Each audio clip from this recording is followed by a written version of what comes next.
Hello जी, अस्सलाम वालेकुम। क्या हाल है गाइस? उम्मीद है आप सब ठीक होंगे। अल्हम्दुलिल्लाह से जी मैं भी बिल्कुल ठीक हूँ। वेलकम है आपका न्यू व्लॉग में। और सुबह सुबह को टाइम था, नाश्ता वगैरह हमने कर लिया हुआ था। और यहाँ पर जी पुप्पो को मैं दे रही हूँ ब्लैक चने बॉयल होने के लिए। पुप्पो ने बोला है कि मुझे चने दे दो, मैं आग जला के ऊपर रख दूँ। तो खैर से जी अभी आप देख सकते हैं कि उसी तरह से सफाई वगैरह होने वाली है। चूल्हा वगैरह साफ़ करने वाला है, बर्तन धोने वाले हैं, क्योंकि अभी सुबह सुबह का टाइम है। तो इसीलिए जी हमने कल वाले व्लॉग में आपने देखा होगा कि आलू मटर गाजर का हमने सालन बनाया था। तो वही प्रेशर था, सिर्फ मैंने अंदर से वॉश कर लिया था और उसके अंदर फिर चने डाल के तो पुप्पो के दे दिए ताकि आप उसी में चढ़ा लें। मैं कहा चलो मजीद होर काला होना तो अगे तो काला होए, नवे सिर मांजो फिर इनू ले दो तो फिर उत्ते चाढ़ो। हाय हाय ए काम नहीं होंगे। तो खैर मैं क्या चलो जिथे इन्ना और काला है मजीद और हो ले। तो खैर उसमें जी काले चने पुप्पो ने अपने लिए बॉयल होने के लिए रख दिए थे, क्योंकि काले चने शुगर के लिए बहुत अच्छे होते हैं। तो खैर इसीलिए चढ़ाए थे ऊपर बॉयल होने के लिए। और साथ साथ पुप्पो कह रही थी कि मुझे कपड़े दे दो ताकि मैं कपड़े अपने वॉश कर लूँ। और पुप्पो कपड़े वॉश कर रही हैं, लाइबा साथ साथ सफाई कर रही है, और मैं जी अब दूंगी बर्तन। खैर सबसे पहले जी पुप्पो को बना के दी चाय, क्योंकि नाश्ते के बाद पुप्पो ने अभी तक चाय नहीं पी थी, तो उनको चाय बना के दी। और चाय बनाने के बाद जी मैंने किए बर्तन वाश, और बर्तन वाश करने के बाद फजर वाश, यानी कि फजर की नहाइयाँ ताइयाँ नहाइयाँ नहाइयाँ करवाने के बाद फजर को जी आज माशाल्लाह एडा को साडा मावां धीआं दा मूड होया सी ना फिरन टुरन। ते मैं कहा चल फजर ਅੱਜ ਅਸੀਂ ਫੇਰੇ ਟੋਰੇ ਤੇ ਚੱਲੀਏ, ਯਾਨੀ ਕਿ ਜੋ ਦਿਲ ਹੈ ਘਰਦਿਆਂ ਦਾ ਪੇ ਕਰਨ ਅਸੀਂ ਆ ਲਗੇ ਜਾਂਦੇ ਆ, ਯਾਨੀ ਕਿ ਮੁੱਲਾ ਕੀ ਦੌੜ ਮਸੀਤ ਤੱਕ। ਸਾਡੀ ਵੀ ਉਹ ਹਿਸਾਬ ਸੀ, ਅਸਾਂ ਵੀ ਬਾਤਾ ਦੂਰ ਕੋ ਨਹੀਂ ਸੀ ਜਾਣਾ, ਆ ਬਸ ਗਵਾਂਢੀਆਂ ਤੱਕ ਜੋ ਕਿ ਹਮਾਰੇ ਹਮਸਾਏ हैं। तो मैं कहा चल फजर ਅੱਜ ਅਸੀਂ आंटी घर चलिए, ਅੱਜ ਅਸੀਂ फिरन टुरन चले हैं। तो खैर से जी फजर फिर माशाल्लाह मेरे नाल भी बाती काली सी। तो इसी तरह से जी काफ़ी देर खेलते खिलाते मैं यहाँ पर बैठी हुई थी। कुछ मेरा एडिट वाला काम रह गया था, यानी कि व्लॉग एडिट करना था, और साथ साथ फजर की यहाँ पे छोटी सी वीडियो बनाई। मैं कहा फजर ज़रा सब्र करती है, मैं व्लॉग बस एडिट कर ला, फटाफट अपलोड तो लाग तो फिर जाने हैं। तो खैर यहाँ पर फजर साथ साथ खेल रही थी, उसकी छोटी सी मज़ीद क्लिप बनाई। और जिस तरह हम पुराने ज़माने में चारपाइयों का जो एक अदद हमारा पावा होता था उसको पकड़ के हम झूले लेते थे, लटकते थे, वैसे ही फजर कर रही थी मशीन के साथ। तो खैर वीडियो इसको नहीं सुखता। यहाँ पर जी हम आ चुके थे नीचे, और नीचे फजर की पोनियाँ वगैरह की, अच्छे से उसको लोशन वगैरह लगाया, क्योंकि इसकी स्किन आजकल काफ़ी रफ़ हो रही है, यानी कि ड्राई ड्राई हो रही है। इसीलिए जितना भी लोशन वगैरह का या फिर कोई क्रीम जब तक इसको ना लगाएं, इसकी स्किन जो है वो ठीक नहीं रहती। तो खैर इन बातों का भी ख्याल रखना पड़ता है। तो खैर फिर माशाल्लाह इतने असी मावां धीआं दोवें तैयार हुई। तो मैं कहा चलो हूँ चलिए। इसी तरह से जी लोशन उसको हैंडों पे भी लगाया, मुंह पे लगाया, और तैयार होने के बाद आज हम जा रहे हैं। मैं क्या चलो अल्लाह दी सपुरद, असी किधर कोई बात दूर लम्मा चौड़ा नहीं जा रहे कि आ साढ़े 2 कदम तो साढ़े गवांढियां का घर, बस असं इतों तक ही जाने, और असी को नहीं जाते, क्योंकि काफ़ी दिन हो गए थे मैं उनके घर गई नहीं। क्योंकि जिनकी जी हमारे हमसाए जिनकी पीछे जो मैं कह रही थी कि उनके पापा की डेथ हो गई है, काफ़ी दिनों से उनके घर नहीं थी गई। तो मैं क्या चल फजर आई लग दे हथों तल चलिए। तो खैर वहाँ पे काफ़ी देर बैठने के बाद फजर जो थी वो तो तंग आ चुकी थी। तो मैं कहती यार तू जा, मैं नहीं आना, मैं नहीं, मैं थोड़े घर तो बोर हो गई है ਉਹ ਹਿਸਾਬ ਸੀ ਮੇਰਾ। ਮੈਂ ਕਿਹਾ ਜਿਵੇਂ ਆਂਦੇ ਨੇ ਨਾ ਧੀਆਂ ਦਾ ਘਰ ਹੀ ਕੋਈ ਨਹੀਂ ਹੁੰਦਾ, ਨਾ ਸਹੁਰੇ ਨਾ ਪੇਕੇ। ਮੈਂ ਕਿਹਾ ਅੱਜ ਮੈਂ ਵੀ ਇਨਕਾਰ ਕਰਨੀ ਹੈ ਕਿ ਮੇਰਾ ਘਰ ਹੀ ਕੋਈ ਨਹੀਂ, ਜਾਓ ਤੁਸੀਂ, ਅੱਜ ਮੈਂ ਆਜ਼ਾਦ ਹੈ। ਮੈਂ ਕਿਹਾ ਚਲੋ ਪਕਾਓ ਪਕਾਓ ਤੇ ਪਕਾ ਪਕੂ ਕੇ ਰੱਖੋ ਤੇ ਖਾਣ ਦੇ ਟਾਈਮ ਆ ਜਾਂਦੀ। ਬਹਰਹਾਲ ਕਿੱਥੇ ਇਹ ਕਿੱਥੇ ਲਿਖਿਆ ਕਿ ਇੰਜ ਹੋ ਜੇ ਕਿ ਪੱਕੀ ਪਕਾਈ ਲੱਭ ਜੇ। बहरहाल जी आमदियाँ माशाल्लाह पुप्पो चने तो उत्ते चाड़े ही चाड़े सन, यानी कि ब्लैक चने जो थे वो पुप्पो ने बॉयल कर लिए थे। और बाद में जी वाइट चने जो थे वो बॉयल होने के लिए ऊपर रख दिए थे। फिर पुप्पो जन्म दे आखे मेरी धीए दे चालू सटना तो बाल आने वाले स्कूलों तो चाट बना के दे। तो फिर और की करना सी, फिर यही करना सी, आलू वे सट्टे धोता आके तो फिर असा चाट बनाई। तो चाट बना के दोपहरी खाधी। तो दोपहर के खाद्या खाते पता ही नहीं लगा शाम हो गई। तो फिर शामी मैं क्या चलो हूँ दाल भी चढ़ा दो।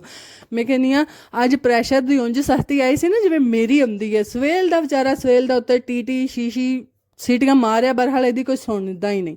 मैं क्या चल खैर सला कदी कदार इंज हो जाता है, सब्र कर पगलिया, क्यों पागल होए पे।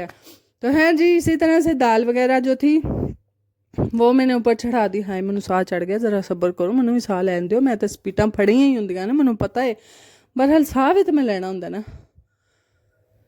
है चलो जी।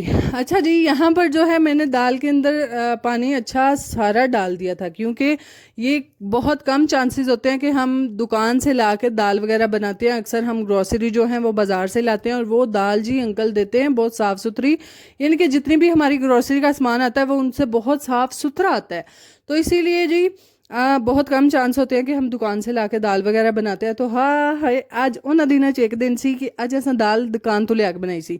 तो खैर इसीलिए जी वो बारीक बारीक सी दाल थी, तो मैंने शक पै रहा कि नहीं छेती गलना नहीं। तो खैर इसीलिए जी मैंने अन्नेवा पानी पा दिता। मैं कि चलो गलते रहो। तो खैर जी यहाँ पर खुला पानी डालने के बाद अंदर मिर्चें डाली, नमक मिर्च जो जो आपने डालना है, वो लहसन है छीलने वाला था पास बैठ के छील के वो भी मैंने डाल दिया। और डालने के बाद दाल तो मेरी पक ही रही सी।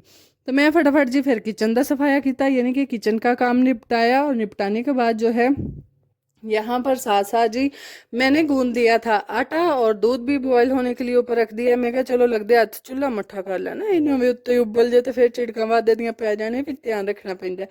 तो खैर यहाँ पर जो है पुप्पो जो है वो लसन के छोटे छोटे जमे, यानी कि सारियां तुरियां वखरियां कर रहे सन, ਜਿਹੜੀਆਂ कि ਸੰਜੀਵੀ ਚ ਬੀਜਣੀਆਂ ਨੇ, ਜਿਹੜੀਆਂ ਕਿ ਸਾਡਾ ਫਿਰ ਥੋਮ ਦੀ ਫਸਲ ਹੋਵੇ ਦੀ ਥੋਮ ਦੀ ਕਾਸ਼ਤ ਅਸੀਂ ਕਰਾਂਗੇ। ਤੇ ਖੈਰ ਪੁੱਫੋ ਤਾਂ ਕਰ ਹੀ ਰਹੇ ਸਨ, ਨਾਲ ਫਜਰ ਵੀ ਬੈਕ ਕਰ ਰਹੀ ਸੀ। ਮੈਂ ਕਿਹਾ ਚਲੋ, ਤੇ ਪੁੱਫੋ ਜਾਨ ਬੜੀ ਸਿਆਸਤ ਤੇ ਕੰਮ ਕਰ ਰਹੇ ਨੇ, ਮੈਨੂੰ ਤੇ ਆਪਣਾ ਸੋਚ ਸੋਚ ਕੇ ਆ ਰਿਹਾ, ਯਾਨੀ ਕਿ ਜਿੰਨੀਆਂ ਮੋਟੀਆਂ ਮੋਟੀਆਂ ਤੁਰੀਆਂ ਨੇ ਵੱਖਰੀਆਂ ਕਰੀ ਜਾਂਦੀਆਂ ਨੇ, ਤਾਂ ਬਰੀਕ ਬਰੀਕ ਵੱਖਰੀਆਂ ਕਰੀ ਜਾਂਦੇ ਨੇ, ਯਾਨੀ ਕਿ ਮੈਨੂੰ ਛਿਲਣਾ ਪੈਣਾ ਬਾਅਦੋਂ। ਇਹ ਮਾਵਾਂ ਕਿੱਥੇ ਸੱਟਣ ਦਿੰਦੀਆਂ ਨੇ, ਉਹਨਾਂ ਨੇ ਪਹਿਲਾਂ ਛਿੱਲੋ ਅੰਡੇ 'ਚ ਪਾਣਾ। ਮੇਰੇ ਨਾਲ ਵੀ ਉਹ ਹਿਸਾਬ ਹੋਣਾ ਸੀ। ਮੈਂ ਕਿਹਾ ਜਿਹੜਾ ਟੋਕਰੇ 'ਚ ਡਿੱਗ ਰਿਹਾ ਨਾ, ਇਹ ਮੇਰੇ ਲਈ ਡਿੱਗ ਰਿਹਾ, ਯਾਨੀ ਕਿ ਥੋਮ ਛਿੱਲਣ ਦੀ ਮੈਡੀ ਕੋ ਪੈਣੀਆਂ, ਮੈਨੂੰ ਨਿਬੜਦਾ ਹੀ ਨਹੀਂ ਬਈ। ਮੈਨੂੰ ਇਹ ਨਹੀਂ ਸਮਝ ਆਉਂਦੀ, ਯਕੀਨ ਕਰੋ ਬੜੇ ਲੋਕਾਂ ਨੂੰ ਬੜਾ ਨਿਬੜਦਾ, ਪੁੱਫੋ ਨੂੰ ਬੜਾ ਨਿਬੜਦਾ ਛਿੱਲਣ ਲੱਗਿਆ ਥੋਮ, ਪਰ ਹੈ ਮੈਨੂੰ ਨਹੀਂ ਨਿਬੜਦਾ। ਤੇ ਹੈ ਜਿੰਨੀਆਂ ਮੋਟੀਆਂ ਮੋਟੀਆਂ ਤੁਰੀਆਂ ਸਨ ਉਹ ਵੱਖਰੀਆਂ ਕਰੀ ਜਾਂਦੇ ਸਨ, ਤੇ ਜਿੰਨੀਆਂ ਬਰੀਕ ਸਨ ਉਹ ਵੱਖਰੀਆਂ। ਮੈਂ ਕਿਹਾ ਮੇਰੀ ਹੀ ਸਜ਼ਾ ਦਾ ਬੰਦੋਬਸਤ ਹੋ ਰਿਹਾ ਮੈਨੂੰ ਹੀ ਹਰ ਪਾਸੇ। तो खैर इसलिए मैं क्या चलो मैं भी ਤੁਹਾਡੇ ਅੱਗੇ रखा करा हो जान थोम तो छिल दियो ज़रा। खैर यहाँ पर दाल मैंने चढ़ा दी थी। तो खैर काफ़ी दिनों से मैं रोला पाया साड़ी ग्रोसरी का समान मुक्या है। तो फाइनली जी आज हस्बैंड ने बोला था कि ले लो भाई, तुसा क्या जदू सुबह शाम अब ये मुक्या, तेल मुक्या, दाल मुक्की, फलानी शाह मुक्की, लिहो सौदे मैं तो तुहानू लिया के दिया, तुसी नहीं चुप कर दिया नू सस। मैं क्या चलो ਇਹ ज़रा कन खांदा है तो कभी ਇਹ तो फायदा हो जाता है ना। तो खैर इसीलिए जी आज फाइनली ग्रोसरी का समान लिखना था। तो फिर मैं लिखन तो बह मैं जानी हाँ, ਉਹ ਮੈਨੂੰ ਪਤਾ ਮੈਂ ਲਿਖਣਾ ਹੁੰਦਾ। ਬਹਰਹਾਲ ਜਿਹੜੇ ਹੱਥ ਪੈਰ ਮੈਨੂੰ ਪੈਂਦੇ ਨੇ ਮੈਨੂੰ ਪਤਾ, ਫਿਰ ਮੈਨੂੰ ਨਹੀਂ ਲੱਭਦੀ ਨਾ ਕੋਈ ਕਾਪੀ ਤੇ ਨਾ ਕੋਈ ਪੈਨਸਲ, ਫਿਰ ਮੈਂ ਥਾਂ ਤੇ ਹੱਥ ਪੈਰ ਮਾਰਦੀ ਹਾਂ, ਤੇ ਫਿਰ ਮੈਨੂੰ ਜਾ ਕੇ ਫਿਰ ਵੀ ਬਾਲਾਂ ਦੀਆਂ ਛਾਵਾਂ ਲੱਭਦੀਆਂ ਨੇ। ਤੇ ਹੈ ਆਹ 2 ਸਫ਼ੇ ਮੈਂ ਭਰ ਛੜੇ ਹੋਏ ਸਨ, ਜਿਹੜੇ ਪਤਾ ਨਹੀਂ ਹੁਣ ਵਿੱਚ ਕੀ ਕਟਿਆ ਜਾਣਾ ਤੇ ਕੀ ਆਉਣਾ ਹੈ, यानी कि बजट का भी हिसाब लगाना है भाई।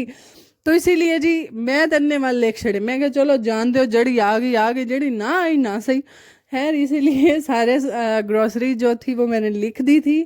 2 वर्के मैं भर छड़े सन। मैं क्या अल्लाह अल्लाह ते खैर सल्ला, ते इत्थे मेरी इन्ने दाल भी पक गई। ते दाल पकन तो बाद फिर उन्हें तड़का तुड़का भी लाईदा, थोम शोम ਜਿਹੜਾ ਸੀ ਉਹ ਪਹਿਲਾਂ ਹੀ ਵਿੱਚ ਪਾ ਲਈਦਾ, ਧਨੀਆ शनिया बादू पाईदा, गंडे का भी तड़का बादू लाईदा। तो खैर इसीलिए प्याज का मैं साथ साथ तड़का लगा रही हूँ।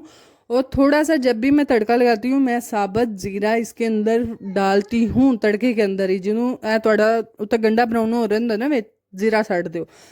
खैर काफ़ी मज़े का होता है। बहरहाल जी कभी कभार जो है इस तरह का होता है कि मैंने जैसे ही दाल बनाई तो मेरे ज़हन चाह रहा है कि क्यों ना अंडा भी नाल बॉयल करके खादा जाए। तो खैर फिर मैं बाल बच्चों तो छुप के पुप्पो वाले अंदर बह के रोटी खाधी, यानी कि अंडा खाया दाल के अंदर डाल के। कभी कभी हो जाते हैं इनके भी काम, कोई गल नहीं। खैर यहाँ पर जी दाल को अच्छे से तड़का मैंने लगा दिया, और लगाने के बाद मैं फ्राई पैन चो दाल वेच सटी नहीं, यकीन करो दाल का स्वाद ही वखरा, कल से दिन खा के वेख्या जी। बहरहाल जी अगर आपको हमारे व्लॉग अच्छे लगते हैं कर ली लाइक शेयर सब्सक्राइब कीजिएगा, दुआओं में याद रखिएगा, अपना बहुत सारा ख्याल रखिएगा जी। अल्लाह हाफिज़। आज मैं व्लॉग बनाना तो को नहीं सी, एडिट तो नहीं सी करना, मैं चलो फिर भी लगते हाथ ढीठ हाँ उठ पो कर लो।